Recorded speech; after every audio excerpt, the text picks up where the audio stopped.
Hey guys, Arm&Gun here tonight with another gun gear video for you all, this time featuring the world's first, I believe, folding stock adapter for the HK417 family of rifles. This is huge, literally huge, like as thick as the receiver extensions that HK chooses to put on its big bore bro to the 416. Anyways, Law Tactical brings it home in this tidy little dense AF package, super clean, hardened 17-4 steel, stainless steel, but she is a hefty little unit. So today we're going to cover install of this little beauty on one of these beauties. We're going to go through the specs, a brief demonstration, and I'll share pricing and availability with you on this actually quite limited unit. So that'll be the show for today. Let's get the camera in the tripod and get into it. By the way, thank you Galotech for the awesome wall rack, Rhino Metals for that Ironworks safe. Love it. And we're gonna have a quick little bonus for you guys to stick all the way to the end of the video. I mean, or you can just skip, up to you. I think it's gonna be a pretty cool one. All right, let's jump into this thing and see what Mike and the boys from Law Tactical sent. So we'll unbox this thing first, and we've got, oh look at that, a cute little patch. That's kind of their signature patch logo. Cool beans. Then we have the housing itself. That's typical Law Tactical. It's a little bit bigger than usual. We've also got in the box, we've got the little BCG extension and the threaded portion, the insert that fastens the folding adapter to the receiver. We've got, actually, this is actually kind of nice. We've got a buffer detent and spring. Those are nice to include. And the installation tool that's kind of got a built-in torque setting. Kind of neat. I'll show you how that works as well.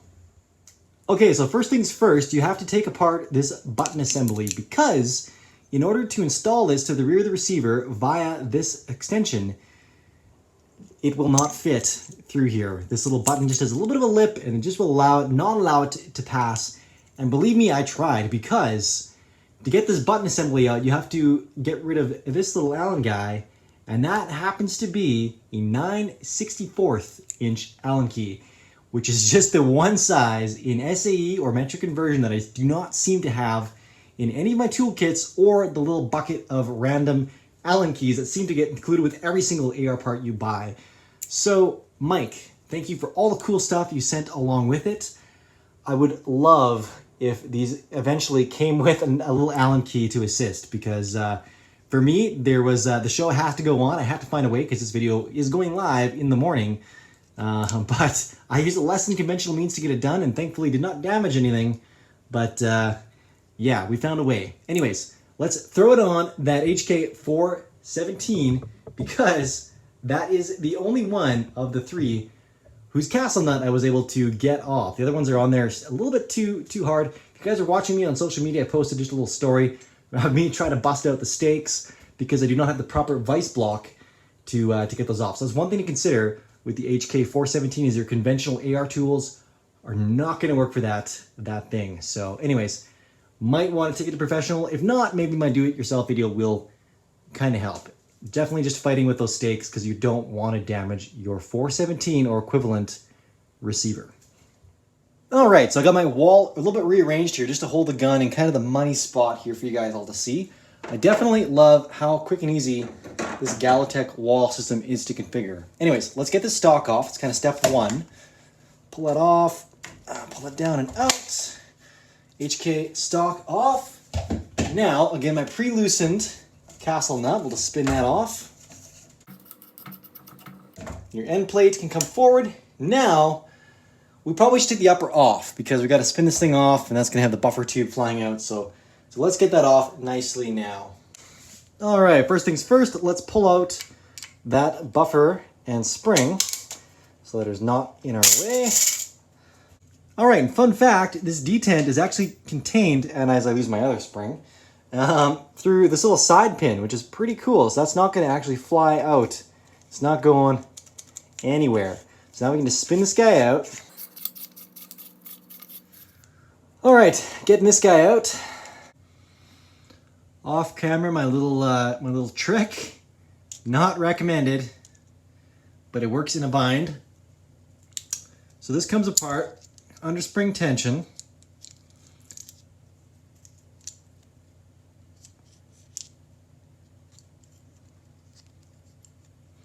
Just gonna fold this open a bit just to get access to all this stuff. There we go. Now this is all out. Now we can install this on the rear of the receiver. All right, added a shelf just to hold all these parts for me so I can stop bending over every time I need to grab something.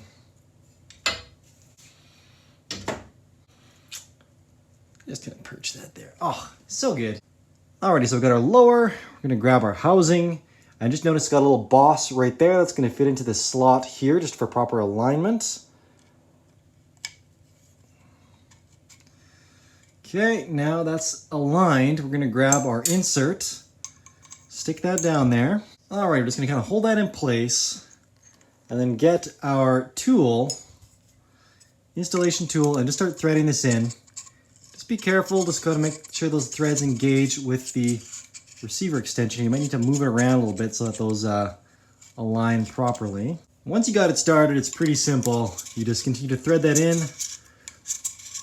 Make sure you definitely want to have it aligned because you don't want to cross thread anything. Just keep turning that in, make sure everything is nice and hunky-dory on the sides. And the cool thing that they've done is they've designed this so that when you torqued it to the right amount, which I haven't done, this is actually going to deform a little bit. And I'm probably not going to torque it down here all the way because I want to be able to get it off easily and throw on some of the other rifles as we go. But that's the little trick, is you just torque this thing until it bends. And that's your idea that you've torqued it out as needed. Now, there's also a little set screw here, which is a more common thread pitch or Allen key size. So you can just thread that guy in there to lock everything in place so it doesn't back out on you. Then you go and reinstall your button. All right, guys, with that all reinstalled, we are ready to toss in our receiver extension into the rear here. Just going to thread that in.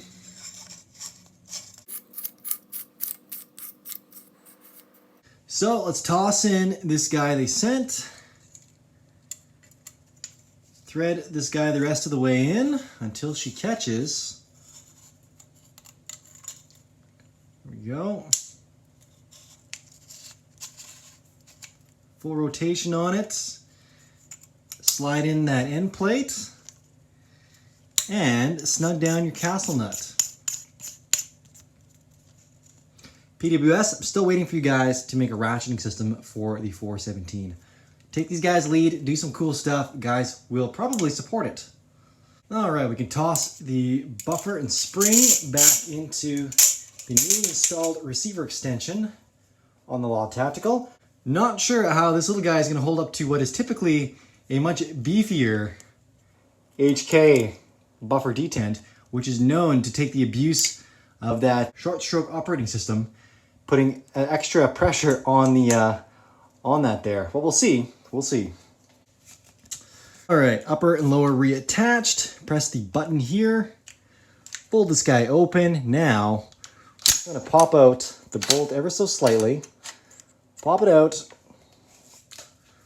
Bolt carrier group, I should say. And install the extension. Which, notice these O-rings, you want to keep an eye on those for maintenance. If they start wearing down, you do want to replace those. Alrighty, we got that guy in there and we did a bit of lube, which they do recommend. Then you can basically just close your folder. And with that, guys and gals, you have it.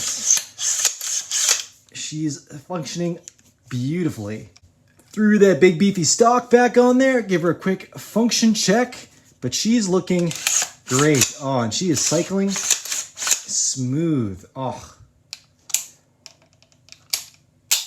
beautiful, beautiful, beautiful. So that's gonna wrap it up for the install. Throw this guy back on the rack and we'll finish talking about the, actually no, I'll just hold it. We're gonna finish talking about some of the specs on this thing. So I already mentioned 17.4 stainless, DLC, diamond-like carbon coated. The hinge pin in here is adjustable for tension, so you can adjust how tight this thing is when it is open. Basically there you can just, how much tension this thing has on it, how much pressure it resists being folded. Let's back this up a little bit. Just give myself a little more room. This one does have the disclaimer to close before firing. Now, they got some safety stuff in here so that if you do shoot it, you'll get one shot. It's going to retain your bolt carrier group, so your action's not going to cycle. But they do say that could be hard on those O-rings in there. So if you do that, intentionally or unintentionally, they're saying to check and potentially replace those O-rings before repeated use, just to keep the whole system functioning really nicely. They do have all of the other features that your typical Gen 3M has. That is the lower profile hinge, so it doesn't interfere with charging the firearm. It's a symmetrical design as to work nicely with the buffer detent. And it's got this nice convenient little button right there that you just push. That unlocks the system. This is a super tight lockup. When that thing locks, she is pretty rigid. Pretty cool indeed. It does add some weight to the system, as I mentioned earlier. She's a dense little unit. The housing is approximately 10.5 ounces. And this buffer extension, which you have to, receiver extension, that's going to actually add some mass to kind of your receiver group. So keep that in mind. That adds another 3.7 ounces there. Just something to consider, as that can affect your operating system. I don't think you're going to have much of a problem with the short stroke on the 416, 417 series, but it is something to consider if you do have a really tuned system. You might need to retune it slightly for that. All right, guys, 2 more features real quick. We've also got that QD sling swivel in the base there, which is really nice. And if you'll look, it blends in really well because the Lock Tactical folder matches that geometry of the lower receiver there. But it does add specifically 1.3 inches length of pull in between where your receiver extension starts. So that is an important consideration for guys running pistol builds in the United States, because there is length of pull requirements. I think it has to be like under 13 or 13 and a half inches. So in some cases, when running a Lock Tactical folder on your pistol build, you're going to need to shave down that buffer tube so that you still maintain your minimum length of, or your maximum length of pull. Anyways, pricing on these bad boys is a cool $399 USD. That is the MSRP, which is significant. Definitely significant. Definitely a price increase over the Gen 3M. Though, again, it's kind of proprietary. They did a bunch of work, I guess, probably to size this thing up for the 417. It was also a very limited run. They only did 500, and currently they're only offered in black. I think if they revisit it, I'm hoping they'll do a tan or RAL 8000 to match these guys. If they do any more, I would definitely be interested in that. But nonetheless, limited run. If you guys are interested, I would grab them, because there's a very real chance they might not do more. Guys, that brings this video to a close. Thank you so much for tuning in. If you guys are still here, please help out the channel by like, comment, support, share, do all the things. They do really, really help me out. And if you want to go the extra mile, you can find me on Patreon. This may look like an excuse to not support me on Patreon, but trust me, this wall of debt is one that I do not regret. This is like 2 years of gun fund, but it has been dedicated to bringing you the guys this cool content that is not found very many other places on YouTube or Instagram. Anyways, if you jump into Patreon, I do some extra things on there. I pass along some deals I get for some companies. Right now, Gallotech has let me know that if I got any close buddies that want to get a hookup, to let them know. So I've done that for my patrons. I also do some extra content on there. If you guys want to hit me up, ask me some specific questions, I am happy to do that for those guys that are willing to chuck a few bucks a month of this channel, again, to help out with ammunition costs, lighting costs, upper head rigging costs, all that kind of stuff that's helping me up my production game for my content.